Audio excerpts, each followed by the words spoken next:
আমি ইন্টার্ন চিকিৎসক এখানকার। যা আপনারা তো জানেন যে আমাদের একজন ডাক্তার এবং একজন স্টাফের গায়ে হাত তোলার কারণে আমরা গত 2 দিন আমরা ইন্টার্ন চিকিৎসকরা কর্মবিরতিতে ছিলাম।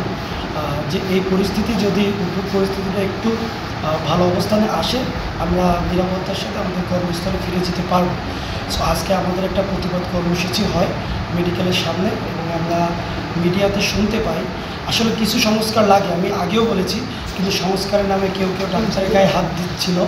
সো যারা এই সন্ত্রাসী, যারা সংস্কারপন্থী না হয়ে যারা এই সন্ত্রাসী, আমরা তাদেরকে গ্রেপ্তারের দাবি জানিয়েছি যে যতক্ষণ পর্যন্ত গ্রেপ্তার না হয় ততক্ষণ পর্যন্ত আমরা কর্মবিরতি চালিয়ে যাব। সো আজকে আমরা শুনতে পাই যে 8 জন কর্মবিরতিতে 8 জন যারা আমাদের উপর চড়া হয়েছিল বা আমাদের ডাক্তারদেরকে হেনস্থা করেছিল, এর মধ্যে 8 জন গ্রেপ্তার হয়। এর পরিপ্রেক্ষিতে আমরা আজকে ইভিনিং থেকে কর্মবিরতি প্রত্যাহার করি এবং আমরা বরিশালবাসীকে আজকে ইভিনিং থেকে চিকিৎসা সেবা দেব। এবং একটা ছোট্ট মেসেজ বরিশালবাসীর উদ্দেশ্যে যে দেখেন, আমরা আপনাদের চিকিৎসক, আমরা আপনাদের ট্রিটমেন্ট দিতে চাই।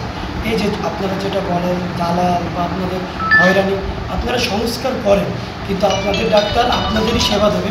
আপনারা তাদের কর্মস্থলটাকে একটু নিরাপত্তা দেন, আমরা নিরাপত্তার সহিত বেস্ট ট্রিটমেন্ট দেওয়ার চেষ্টা করব।